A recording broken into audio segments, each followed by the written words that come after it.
ప్రభువా, నా పెదవులను నా హృదయమును శుద్ధి చేయుము. నేను నీ పవిత్ర సందేశమును ప్రజలకు వినిపింతును. పితకు పుత్రునకు పవిత్రాత్మకు స్తుతులు, ఆదిలో వలె ఇప్పుడునో ఎల్లప్పుడునో కలుగునుగాక. సామాన్య కాలములో 7వ ఆదివారము.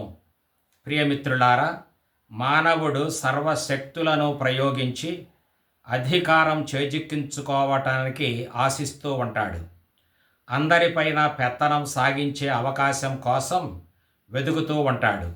అందుకే ధనం కూడగట్టుకొని అక్రమ విధానాలు అనుసరించి గర్వంతో పొంగిపోతూ ఉంటాడు. సమాజంలో పలుకుబడిని, గుర్తింపును ఒక శక్తిగా వాడుకొని అక్రమంగా అన్ని విషయాలను తనకు అనుకూలంగా మార్చుకుంటూ ఉంటాడు. ఇతరులను మోసగించి అణచివేస్తూ ఉంటాడు.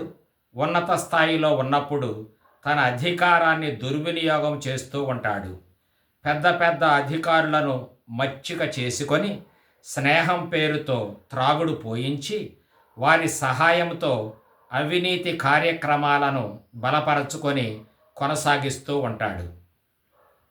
అవకాశాన్ని చూచుకొని ప్రాణాంతకమైన దుష్టమైన పోకిరీ పనులు చేసి మోసగించి డబ్బు గుంజుకుంటాడు, లేక ప్రాణాలను కూడా బలిగొంటాడు.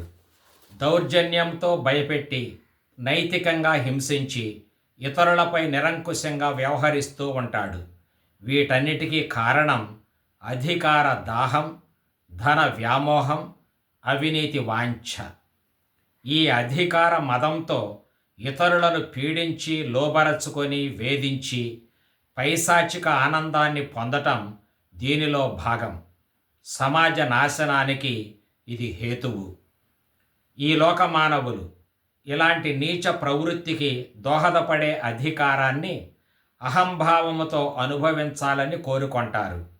అట్టి అధికారం, నియంత విధానం తమ్ము గొప్పవారిని చేస్తుందని నమ్ముతూ ఉంటారు. కానీ ఇలాంటి మనస్తత్వం శక్తి వంచనము, ఆత్మ వంచనమేనంటూ క్రీస్తు మానవ లోకాన్ని ఉద్దేశించి బోధించాడు. నిజమైన అధికారం ప్రేమ వలన లభిస్తుందని, అసలైన అధికారం న్యాయబద్ధంగా జీవించటమేనని తేటతెల్లం చేశాడు ప్రభువు. కనుకనే నేటి పవిత్ర గ్రంథ పఠనాలు ప్రేమ న్యాయాలను గూర్చి బోధిస్తూ ఉన్నాయి. వాటిని ఇప్పుడు భక్తితో క్రమంగా పరిశీలించుదాం. ఈరోజు క్రీస్తు నోట ఒక ప్రశ్న వెలువడింది.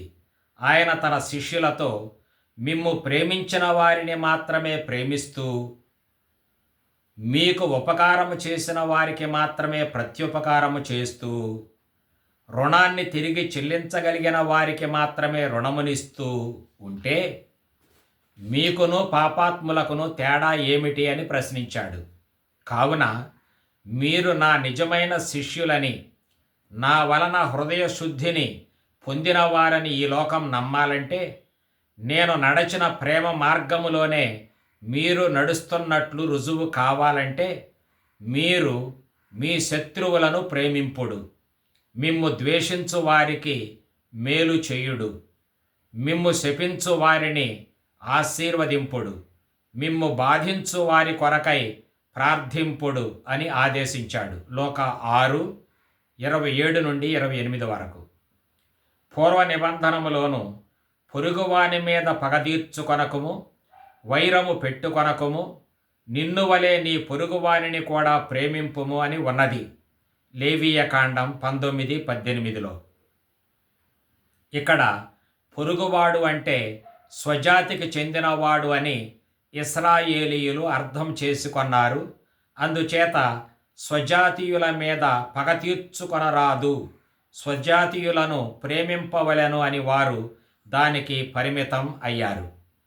అపోస్తలుడైన యాకోబు కూడా, నిన్ను నీవు ప్రేమించుకొనినట్లనే నీ పొరుగువారిని ప్రేమింపుము అను లేఖనమునందలి ప్రముఖమైన ఈ ఆజ్ఞను మీరు నెరవేర్చుట సముచితము అని హెచ్చరించాడు.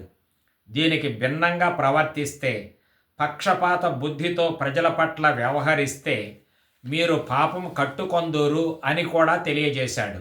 అనగా దేవుని ప్రేమాజ్ఞను పాటించని వారిలో పాపం చోటు చేసుకుంటుంది. యాకోబు 2:8. ప్రేమాజ్ఞను అనుసరించే వారిలో పావిత్ర్యం నెలకొంటుంది. ఈ కారణం చేతనే ప్రేమతో జీవించుమని క్రీస్తు తన శిష్యులను ఖండితంగా ఆజ్ఞాపించాడు. ఒక వ్యక్తి క్రీస్తునకు చెందినవాడు అని అనటానికి రుజువుగా నిలిచే కొండ గుర్తు లేక దొడ్డ గుణం అతడు కనబరచే ప్రేమయే. అయితే ఈ ప్రేమను ఎవరి ఎడల ప్రదర్శించాలి? మనవారు అని మనం అనుకొన్న వారి ఎడలనేనా మనం ఈ ప్రేమను చూపించవలసింది? సొంత వారి ఎడల ప్రేమను కనబరచటం సహజమే గనుక దానిలో ప్రత్యేకత ఏమీ లేదనేది క్రీస్తు ఉవాచ. నీవు నీ అనుచరులకు, నీ సహకారులకు, నీ ఉపకారులకు, నీ బంధుమిత్రులకు, నీ శ్రేయోభిలాషులకు మాత్రమే నీవు ప్రియమనర్చితే, ప్రేమతో వారికి మేలు చేస్తే ప్రేమ పరిపూర్ణం కాదు, అది ప్రేమ అనిపించుకొనదు అని క్రీస్తు చెప్పాడు. అందువలన ప్రభువు మీరు మీ శత్రువులను ప్రేమింపుడు అని ఆదేశించాడు. ఇక్కడ శత్రువులను కూడా ఇట్లు నిర్వచించాడు. ఒకవేళ మనలో ఎవరైనా నా శత్రువు ఎవడు అని ప్రశ్నిస్తాడేమోనని ప్రభువే ఈ ప్రయోగాన్ని ఇట్లు వివరించాడు. మిమ్ములను ద్వేషించేవారు, మీరు ద్వేషించేవారు, మిమ్ములను శపించేవారు, మీరు శపించేవారు, మిమ్ములను బాధించేవారు, మీరు బాధించేవారు, వీరంతా మీ శత్రువులు, మీరు వారికి శత్రువులు అని విదితం చేశాడు ప్రభువు.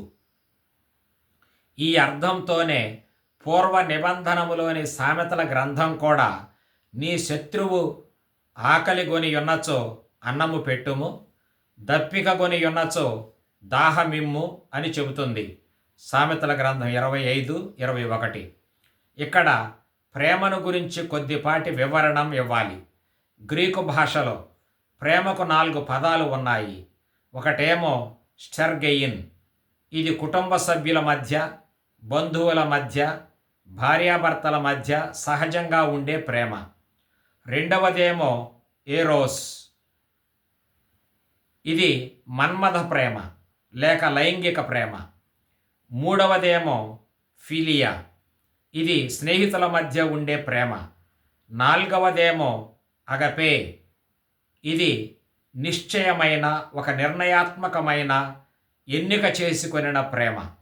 ఈ 4వ పదాన్నే లోకా ఇక్కడ వాడాడు. అనగా ఈ ప్రేమ ఎదుటివాని మేలించి బాధ్యత లేకపోయినా సరే బాధ్యత తీసుకొని ఉపకరించి మేలు చేసే ప్రేమ. ఇలాంటి ప్రేమనే క్రీస్తు మన మీద కనబరిచాడు. అందువలన అగపే అంటే క్రైస్తవ ప్రేమ అని కూడా అంటారు.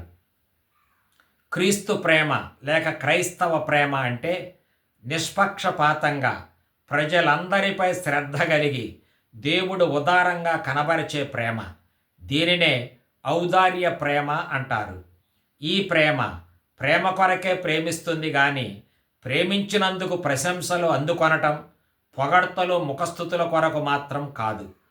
దీనినే హేతురహిత ప్రేమ లేక నిష్కామభావపూర్వక ప్రేమ అని అనవచ్చు. కనుక మనం పేరు ప్రతిష్టలను, పరుల ప్రశంసల వలన లభించే గౌరవాన్ని ఆశించక నిష్కామభావంతో అందరి యందు పారదర్శక ప్రేమభావాన్ని పెంపొందించుకోవాలి. ఎవరి ఎడలను వైరభావము లేకుండా, వైషమ్యం లేకుండా, కరకుదనము ప్రదర్శించకుండా, అన్యాయం చేయాలనే కోరిక లేకుండా కనబరిచే ప్రేమయే క్రైస్తవ ప్రేమ. ఇలాంటి ప్రేమనే ప్రతి ఒక్కని ఎడలను కలిగి ఉండుమని క్రీస్తు తన శిష్యులను శాసించాడు. అనగా ప్రతి ఒక్క వ్యక్తి విలువను మనం గుర్తించాలి, వారికి విలువనిస్తూ గౌరవించాలి, వారికి మంచి చేయాలి. ఎదుటివాడు క్రీస్తు శిష్యుని ఎంత హేయంగా చూచినా సరే క్రీస్తు శిష్యుడు మాత్రం ఎదుటివానిని అసహించుకోకూడదు. ఇది ఎలా సాధ్యం? ఇది అసాధ్యం కాదు కానీ మానవ మాత్రులకు ఇది అనుకొన్నంత సులభం కాదు. అందువలన క్రీస్తు శిష్యులు క్రీస్తు ముఖాన్ని చూచుకొని క్రీస్తును ఆదర్శంగా తీసుకోవాలి. మనలను దూషించి, ద్వేషించి, శపించి, వేధించి, శిక్షించే మన పగతులను క్రీస్తు వలె మనము కూడా దీవించాలి. మనకు కీడు చేస్తున్న వారిపై ప్రతీకారం కోరిక వారి పాప పరిహారం కొరకు మనకు కీడు చేస్తున్న వారిపై ప్రతీకారం కోరక వారి పాప పరిహారం కొరకు ప్రార్థించాలి. ఉదాహరణకు పునీత పౌలు గలతీయులకు ఇట్లు వ్రాశాడు, మీరు ఒకరిని ఒకరు ప్రేమతో సేవింపుడు అని. గలతీయులు 4:13. అనగా క్రీస్తు తనను తాను ఇతరుల కొరకు సమర్పించుకున్నట్లే ఆయన శిష్యులు కూడా ఇతరుల సేవ కొరకు తమ్ము తాము సమర్పించుకోవాలి. వారు ఇతరులకు సేవకులుగా ఉండాలి. పరోపకార యోధులుగా ఆయన శిష్యులు ప్రేమ ఉద్యమంలో పురోగమించాలి. అంకిత భావంతో విశ్వాసపాత్రముగా క్రీస్తును పోలి దేవుని చిత్తాన్ని అక్షరాల నెరవేర్చాలి. మనం క్రీస్తు ఇచ్చిన ప్రేమాజ్ఞను పాటిస్తే మనం ఆయన ప్రేమలో నెలకొని ఉంటాము. అనగా క్రీస్తు మనలను ప్రేమించినట్లుగా మనం పరస్పర ప్రేమతో కలిసి జీవిస్తాం. యోహాను 15:12. కనుకనే ఒకనాడు క్రీస్తు తన శిష్యులతో ప్రేమాజ్ఞను పాటించటంలో నేనే మీకు ఏకైక ఆదర్శాన్ని అని సూచించాడు. నేను ప్రేమించినట్లే మీరును ఒకరిని ఒకరు ప్రేమించుకొనుడు. మీరు పరస్పర ప్రేమ కలిగి ఉన్నచో దానిని బట్టి మీరు నా శిష్యులని ఈ లోక ప్రజలందరూ తెలిసికొందురు అని ఎలుగెత్తి చాటాడు. యోహాను 13:34-35 వరకు. ఇక్కడ నేను ప్రేమించినట్లే అనే ప్రయోగం చాలా నిగూఢ భావాన్ని వెల్లడిస్తుంది. ఎందుకంటే యేసువు తన శిష్యులను తన దాసులుగా చూడలేదు, కానీ తన స్నేహితులుగా భావించాడు. తనతో సమానంగా వారిని చూచాడు. వారికి ఆయన హృదయ రహస్యాన్ని తెలియజేశాడు. పరమపితను గూర్చి వారికి అన్ని సంగతులు వినిపించాడు. క్రీస్తు హృదయం సమస్త ప్రజల మీద ప్రేమతో ప్రజ్వరిల్లుతుందని వివరించాడు. తాను తన శిష్యులకు యజమాని, బోధకుడై ఉండి కూడా వారి పాదాలను కడిగాడు. ఈ విధంగా మీరు కూడా ఒకరి పాదాలు మరి ఒకరు కడుగండి అని ఆదేశించాడు. ఈ విషయములో నేను మీకు ఆదర్శంగా ఉండటం కొరకే నేను మీ పాదాలను కడిగాను అని కూడా శిష్యులకు విశదపరచాడు. యోహాను 13:15. మీరు నన్ను ప్రేమించేవారైతే నా ఆజ్ఞలను తప్పక పాటిస్తారు అని ప్రభువు తన శిష్యులతో చెప్పాడు. వారి జీవితాల్లో క్రీస్తు ఎడల తమకు ఉండవలసిన ప్రేమను గూర్చి సంభాషించాడు. యోహాను 14:15. ఈ సత్యాన్ని బలపరుస్తూ పౌలు కూడా క్రీస్తుతో తనకున్న ఐక్యమును ఇట్లు వర్ణించాడు. క్రీస్తే నా యందు జీవిస్తున్నాడు, నన్ను ప్రేమించాడు, నా కొరకు ప్రాణత్యాగం చేశాడు. అట్లు చేసిన దేవుని పుత్రుని యందలి విశ్వాసముతోనే నేనిప్పుడు జీవిస్తున్నాను అని అన్నాడు. గలతీయులకు రాసిన లేఖ 2:20.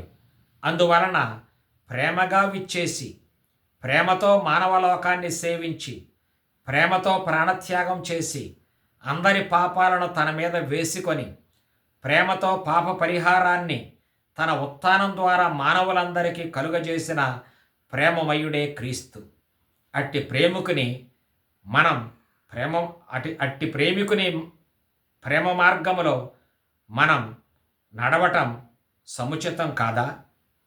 ఇక్కడ మనం గ్రహించవలసిన విషయం ఇది. ఈ లోకంలో ద్వేషమనే బడబాగ్నులు రాజ్యం ఏలకుండా ఉండాలంటే ప్రేమ విజయం సాధించాలి. ద్వేషం మీద ప్రేమ అజేయమై ఉండాలి. ఈ కారణం చేత మనం ప్రేమతత్వాన్ని ప్రోత్సహించేవారుగా ఉండాలి. అందరినీ క్రీస్తు ప్రేమ మార్గములోనికి స్వాగతించాలి. నిజం చెప్పాలంటే ఎవరైనా మనకు కీడు తలపెట్టినా, మన మీద పగబట్టినా, అసూయ ద్వేషాలతో మనకు విరోధంగా ప్రవర్తించినా, మనకు అన్యాయం చేసినా, మన ఎడల క్రూరంగా ప్రవర్తించినా మనం ఏమాత్రం సహించలేము. మనం వెంటనే అట్టి వారిని ప్రతిఘటిస్తాం. వారి ద్వారా మనకు నష్టం కష్టం వాటిల్లకుండా ప్రతిష్టాత్మకంగా పోరాడతాము. ఇది న్యాయమే. ఇది ఆత్మరక్షణలో మన ప్రాథమిక హక్కు. చెడుగు మన మీద విజయాన్ని సాధించి మనలను పరిపాలించకూడదు. మన ఆత్మ గౌరవం కొరకు, మన ఆత్మ రక్షణ కొరకు పోరాటం సలపవలసిందే. మరి ముఖ్యంగా నీతి న్యాయాల కొరకు శ్రమించక తప్పదు. కానీ దుష్టుని మీద కానీ శత్రువు మీద కానీ మనకు నిజమైన విజయం సిద్ధించేది ప్రేమ మార్గం అనుసరించినప్పుడు మాత్రమే. ఎందుకంటే ద్వేషం నుండి ద్వేషం పుడుతుంది, పెరుగుతుంది కూడా. మనలను దూషించిన వాళ్లను మనం దూషిస్తూ ఉంటే మనశ్శాంతి మరుగైపోతుంది. మనలను బాధ పెట్టే వాళ్లను బాధించాలని అనుకుంటే అది బాధలకు నివృత్తి కాదు, అది మరిన్ని బాధలకు గురి చేస్తుంది. అందువలన ప్రేమతత్వాన్ని పోషించటమే వీటన్నిటికీ పరిష్కారం. యేసు ప్రభువు చెప్పినట్లు శాంతి స్థాపకులు దేవుని కుమారులు, వారే దేవుని కుమార్తెలు. మత్తయి 5:9. కనుక మనలో ప్రతి స్త్రీ, ప్రతి పురుషుడు శాంతిని సమకూర్చగల క్రీస్తు ప్రేమ మార్గాన్ని అనుసరించక తప్పదు. ప్రేమ ఎల్లప్పుడూ అందరికీ మేలునర్చటానికి ప్రయత్నిస్తుంది. పొరుగువానికి హాని చేయటానికి ప్రేమ అనుమతించదు. మీలో ఎవడును అపకారమునకు ప్రత్యపకారము చేయకూడదు. ఎల్ల ఎడల ఒకరికొకరు ఉపకారము చేసుకొనియు అందరికీ తోడ్పడుటయు మీ ధ్యేయముగా ఉంచుకొనుడు అని తెస్సలేనీయులకు వ్రాసిన లేఖలో పౌలు పేర్కొన్నాడు. 5:15. ఈ ప్రేమయాత్రలో మన నమ్మదగిన తనం కుంటుపడకూడదు. అనుకూల ప్రతికూల సమయాల్లో కూడా మనం ప్రేమ సిద్ధాంతానికే కట్టుబడి ఉండాలి. ఒకవేళ మనం సహనాన్ని కోల్పోయి విశ్వాసహీనంగా ప్రవర్తించినా సరే, ప్రభువు మాత్రం తన విశ్వసనీయతతో మనలను సన్మార్గంలోకి రప్పిస్తూ ఉంటాడు. దీనినే పౌలు ఇట్లు అభివర్ణించాడు: దైవజనులలో కొందరు అవిశ్వాసులైనంత మాత్రాన దేవుడు మాత్రం విశ్వసనీయంగానే ఉంటాడు అని. రోమీలకు రాసిన లేఖ 3:3. మనము ప్రభుని నమ్మని వారమైనను ఆయన నమ్మదగిన వాడుగా ఉండును. ఆయన ఆత్మద్రోహము వనర్చుకొనగలేడు గదా. ఈ వాక్కులు యథార్థములని పౌలు తిమోతికి వ్రాశాడు. తిమోతికి 2వ లేఖ 3:13. దివ్య కారుణ్యములో అంతర్భాగమైన ఈ ప్రేమయాత్రలో గమ్యం చేరదలచిన ప్రతి క్రీస్తు శిష్యుడు ఎక్కవలసిన మెట్లు ఇవి. నిన్ను ఒక చెంపపై కొట్టిన వానికి 2వ చెంపను చూపుము. నీ పైబట్టను ఎత్తుకొని పోవు వానికి నీ అంగీని కూడా తీసుకొని పోనిమ్ము అని. ఇక్కడ చెంప మీద కొట్టడం అంటే ఏమిటి? యూదుల సంప్రదాయం ప్రకారం అతిథులను స్నేహితులను ఇంటికి ఆహ్వానించినప్పుడు ఆతిథ్యం ఇచ్చువాడు అతిథికి ఒక చెంపను అతని చెంపకు ఆనించి స్వాగతించును. అప్పుడు ఒక అతిథి ఆతిథ్యాన్ని తిరస్కరిస్తూ చెంప మీద కొట్టాడు అనుకుందాం. అప్పుడు ఆతిథ్యం ఇచ్చువాడు తన ఆతిథ్యాన్ని విరమించుకొనకూడదు. ఆగ్రహించిన వానిని కూడా సాదరంగా స్వాగతించాలి. 2వ చెంపను కూడా ఆనించి స్వాగతించాలి. అదే 2వ చెంపను కూడా చూపటం అంటే. ఆతిథ్యం ఇచ్చేవాడు అతిథులందరినీ సంతోషపెట్టడానికి ప్రయత్నిస్తాడే కానీ ఆ శుభ సమయాన సహనాన్ని కోల్పోయి తగువనకు కొట్లాటకు దిగడు గదా. ఘర్షణకు దిగితే కార్యక్రమం అంతా చెడిపోతుంది. ఇంటా వాకిట అంతా అశాంతి నెలకొంటుంది. అందుకే అనేక మంది అతిథులు వచ్చే శుభకార్యాలప్పుడు అతిథి మర్యాదలు చాలా జాగ్రత్తగా అందరూ అవలంబిస్తూ ఉంటారు. మరి మన క్రైస్తవ జీవితంలో ఈ మర్యాదలు పాటించవలదా? కనుకనే ఒక చెంప మీద కొట్టినా సరే 2 ఓపికతో ఆతిథ్యాన్ని కొనసాగించుమని ప్రభువు ఆదేశిస్తూ ఉన్నాడు. ఇలాంటి సందర్భాలలో ఆత్మ నిగ్రహాన్ని పాటించటం స్వకీయ ఆత్మ గౌరవాన్ని పెంచుతుంది. దురుసుగా ప్రవర్తించే వ్యక్తికి కూడా కనువిప్పు కలిగి అతడు చల్లబడే పరిస్థితి అవకాశం ఉంటుంది. చేసిన తప్పును అతడు గుర్తిస్తాడు. పదుగురు అతనిని మందలించి బుద్ధి చెబుతారు కూడా. అంతేగాని సినిమాల్లో వీరుడులాగా ఒక్కడే 20 మందిని కొట్టినట్లుగా కక్ష సాధించే రీతిగా మనం ప్రవర్తించటం సరికాదు. తప్పు చేసిన వారిని మందలించవచ్చు, కానీ విషసర్పంలాగా పగబట్టి వెంటాడకూడదు. ఇప్పుడు కొన్ని ఉదాహరణలను పరిశీలించుదాం. ముందుగా తనను చంపజూచిన సౌలు పట్ల దావీదు ప్రవర్తించిన తీరు చూద్దాం. ఇది ఈనాటి మొదటి పఠనాంశం. సమూవేలు మొదటి గ్రంథం 26వ అధ్యాయంలో ఇది ఉంది. సౌలు మహారాజు దావీదును హతమార్చాలని పగబట్టి 3000 మంది భటులతో పుట్టలు గుట్టలు మిట్టలు అన్నీ దాటుకుంటూ గాలింపు మొదలుపెట్టాడు. చీకటి పడే వరకు వెదకి వారంతా వేసారిపోయారు. రాత్రి గనుక నిద్రలో మునిగిపోయారు. ఈలోగా దావీదు వచ్చాడు. అబీషయి అనునతడు దావీదుతో ఉన్నాడు. సౌలు ఆదమరచి నిద్రలో ఉండటం వారిరువురూ గమనించారు. కనుక తన మీద పగబట్టిన శత్రువును అంతమొందించటానికి ఇదే అనుకూలమైన అదును అని అబీషయి చెప్పాడు. అందుకు దావీదు నిరాకరించాడు. దైవాభిషిక్తుణ్ణి చేసి కొనను అన్నాడు దావీదు. మహారాజు తన బద్ధశత్రువని తెలిసి కూడా దావీదు సౌలును ప్రాణాలతో వదిలివేశాడు. తాను చేసిన ఈ మంచి కార్యానికి గుర్తుగా సౌలు దాపున ఉన్న ఈటను, మంచి నీళ్ల పాత్రను తీసుకొని వారు వెళ్ళిపోయారు. మత్తు వేడిన తరువాత నిద్రలేచిన సౌలు జరిగిన సంగతిని తెలుసుకొని విస్మయం చెంది దావీదు మంచితనాన్ని గుర్తించాడు. దావీదును చంపదలచిన సౌలులో మార్పు వచ్చింది. అతడు దావీదును దీవించాడు. ఈ రీతిగా దావీదు సహనంతో, ఓపికతో, ప్రేమతో విజయాన్ని సాధించాడు. నాయనా, దేవుడు నిన్ను దీవించుగాక. నీవిక గొప్ప కార్యములు చేసెదవు, తప్పక విజయమును సాధించెదవు అని నిండు హృదయముతో ఆశీస్సులు పలికాడు సౌలు. ఒకవేళ దావీదే గనుక సౌలును చంపి ఉన్నట్లయితే దావీదు ఒక హంత అయ్యేవాడు. అతడు ఆ హత్య చేయనందున దైవాశీస్సులకు అర్హుడయ్యాడు. ఇదే క్రీస్తు ప్రేమ మార్గం. ఈ మార్గములో నడిచే వారిని దేవుడు పాపం చేయకుండా, ఘోర నేరాలు కట్టుకొనకుండా కాపాడుతూ ఉంటాడు, మెండుగా దీవిస్తాడు కూడా. శత్రువును ప్రేమించుము అని అంటే పగదీర్చుకొనటమనే నేరానికి పాల్పడి పాపం మూటగట్టుకొనకము అని అర్థం. మరొక సన్నివేశాన్ని చూద్దాం. యూదులపై పాలన దక్షత గల సన్హెడ్రిన్ ఎదుట యేసును బంధించి నిలబెట్టారు. సన్హెడ్రిన్ అంటే యూద న్యాయపీఠ మండలి. ఈ మండలికి చెందిన ప్రధాన అర్చకుడు యేసును అనేక వివరాలు అడుగుతూ ప్రశ్నించాడు. యేసు బదులు పలుకుతూ, నేను రహస్యంగా చేసిందేమీ లేదు. పదుగురి సమక్షంలో ప్రార్థనా మందిరాల్లోనూ యెరూషలేము దేవళంలోనూ నేను బోధించాను. కనుక నన్ను గూర్చి ఆ జనసమూహాన్నే అడుగండి. దీనిలో దాగుడు మూతలు ఏమీ లేవు అని తెలియజేశాడు. ఈ మాటలు విని ప్రక్కనున్న సైనికుడు ఒకడు ముక్కోపముతో యేసును చెంపపై కొట్టాడు. వీడు ప్రధానార్చకుని కాకారాయుడై ఉంటాడు. అతనికి ఆ హక్కు లేదు. అయినా క్రీస్తు తిరిగి కొట్టలేదు.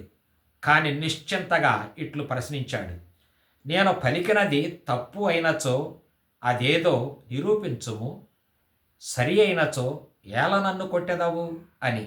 యోహాను 18:23. ఇక్కడ 2 అంశాలను మనం గ్రహించాలి. ఒకటి, క్రీస్తు ప్రభువు కనపరిచిన సహనం. ఆయన బంట్రౌతుపై ఆగ్రహించలేదు, కానీ ఆత్మగౌరవంతో అతడు చేసిన నేరాన్ని ప్రశ్నించాడు. 2, యేసు ఆ సైనికుని ఆత్మగౌరవాన్ని కూడా కాపాడుతూ ప్రశ్నించాడే కానీ అతన్ని కించపరచలేదు. దీనినే క్రియాశీల అహింస అంటారు. అనగా చేతగానితనంగా నోరు కట్టుకొని ఉండక చైతన్యంగా ఉండటం. అందువలన సైనికుడు రెండవ పర్యాయం యేసు చెంపన కొట్టలేదు. దానికి కారణం యేసు అతనిని సహేతుకంగా ప్రశ్నించటమే. అంతేకాదు, క్రీస్తు మాటల్లో న్యాయబద్ధతను అతడు గుర్తించాడు. ప్రధానార్చకుడు కూడా గుర్తించాడు. క్రీస్తు అధికారికి భయపడి ఊరకుండా లేదు గనుక క్రీస్తు యొక్క నీతే ఆయన బలం అని ఆ యోధుడు గ్రహించాడు. క్రీస్తు ఈ రీతిగా సైనికునికి శాంతియుతంగా కనువిప్పు కలిగించాడు. క్రీస్తు తన శ్రమల సమయంలో ఏమాత్రం కృంగిపోలేదు. ఆత్మబలంతో తనను క్రూరంగా చంపుతున్న వారిపై జాలి చూపాడు. తండ్రి, వీరిని క్షమించు, వీరేమి చేయుచున్నారో వీరికే తెలియదు, వీరిలా చేయటం మహాపాతకమని వారు గ్రహించటం లేదు అని హింసకుల కొరకు ప్రార్థించాడు. లోక 23:34. ఇదే శత్రువుల కొరకు ప్రార్థించటం అంటే. ఇదే దేవుని అపరిమిత ప్రేమకు గుర్తు. ఈ విధంగా ఇంత ప్రేమగల దేవుడు ఏ ఒక్కరి నాశనాన్ని కూడా కోరడు. ఆయన అందరి రక్షణాన్ని కోరే ఏకైక జగద్రక్షకుడు. దుర్మార్గుడు చనిపోవుట వలన నాకు సంతోషము కలుగునా? అతడు తన పాపముల నుండి వైదొలగుట వలన కాదా అని ప్రభువైన దేవుడు నుడుగుచున్నాడు అని అంటూ యెహెజ్కేలు ప్రవచించాడు. 18:23. కనుక కక్ష సాధింపు పతన హేతువు, పగ అనేది నాశనకారిణి. కానీ క్రీస్తు ప్రభుని ప్రేమ క్షమను దయచేస్తుంది, జీవాన్ని, సత్యాన్ని, న్యాయాన్ని సముద్ధరిస్తుంది, ప్రజల మధ్య సత్సంబంధాలను పునరుద్ధరిస్తుంది, దైవరాజ్య నిర్మాణం సుస్థిరం చేస్తుంది. ఇవన్నీ నెరవేరాలని మనం కోరుకుంటే క్రైస్తవ ప్రేమ మార్గంలో ప్రయాణించటమే మనకు ఏకైక రక్ష. కనుక ఇక్కడ ప్రేమించటం అంటే మనమే కాదు, ప్రతి ఒక్కరు కూడా క్షేమంగా ఉండాలని మనం కోరుకోవటం, అందుకు అవసరమైన మన వంతు పాత్రను మనం చేపట్టటం, సహాయ సహకారాలను అందించటం. అంత మాత్రాన చెడ్డను ద్వేషించకూడదు అని తలంచకూడదు. మనం హత్యను ద్వేషించాలి, శారీరక చిత్రహింసలను గట్టిగా ఖండించాలి, ద్వేషించాలి, అవినీతి చర్యలను, లైంగిక జారత్వాన్ని ద్వేషించాలి, రాజకీయ, ఆర్థిక, సాంఘిక అవినీతిని, అన్యాయాన్ని, పరపీడనాన్ని మనం తప్పక ఎదిరించాలి. అన్ని రకాల కిలాడి వేషాలను, మోసాలను మనం నిరసించి ఖండించాలి. ఇతరులను గూర్చి తీర్పు చేయకుడు అని అన్నాడు ప్రభువు. లోక 6:37. ఇది గడ్డు సమస్య. మనం తీర్పు చేయకుండా ఉండలేం. మన కంటబడిన ప్రతిదానిని, ప్రతి వాణిని మనం తీర్పు చేస్తూనే ఉంటాం. తీర్పు చేయటమే కాదు, నిందిస్తాం కూడా. దీనివలన నోటి దురుసు పెరిగి మనం చాలా సమస్యలను ఎదుర్కొంటాం. ఇతరులతో కలహాలు పడుతూ ఉంటాం, ఇతరుల పేరు చెడగొడుతూ ఉంటాం. కావున దానిని మానుకోమంటున్నాడు ప్రభువు. ఇతరుల మనస్సుల్లో ఏముందో తెలియకుండానే మనం ఖండిస్తూ ఉంటాం, కానీ అది మన పని కాదు. సర్వజ్ఞాని అయిన దేవునికి మాత్రమే అది సాధ్యం. దేవుడు మనిషి అంతరంగాన్ని కూడా ఎరిగినవాడు గనుక అతని నిర్ణయాలు, తీర్పులు, దండనలు న్యాయబద్ధంగాను దోషరహితంగాను ఉంటాయి. అందువలన మనం ఇతరుల విషయంలో చాలా జాగ్రత్తగా మసలుకోవాలి. వారి మంచి పేరును చెడగొట్టి వారి మనస్సులను గాయపరచకూడదు. మీరు ఇతరులను క్షమింపుడు అన్నాడు ప్రభువు. దేవుడు మన పాపదోషాలను క్షమించబట్టే మనం బట్టకట్టి తిరుగుతున్నాం. ఆయన మనలను మహా ఔదార్యంతో క్షమించాడు. మనం కూడా ఇతరులను ఉదార స్వభావంతో క్షమించాలి. ఇతరుల తప్పిదాలను మన్నించేవాడి తప్పిదాలను ప్రభువు క్షమిస్తాడు. ఇలా ప్రేమతత్వాన్ని కలిగి జీవించే వారితో ప్రభువు ఉంటాడు. మనం పిలువగానే నేను నీతోనే ఉన్నాను అని అంటాడు. అందుచేతనే ప్రతి ఉదయాన మనం ప్రభు నా పెదవులను విప్పుము, ప్రభు నన్ను ఆదుకొనుము, శీఘ్రమే నాకు సాయము చేయము అని ప్రార్థిస్తున్నాము. కీర్తన 40:2 దేవుని ప్రేమను మనం అనుభవించాలంటే మనం పరస్పరం ప్రేమతో జీవించాలి. కనుక ఈనాటి మాట ఇది. కరుణ చూపటం, తమ్ముడు బ్రదర్, కరుణ చూపటం దేవుని స్వభావం, క్షమించటం అధిక బలానికి సూచకం.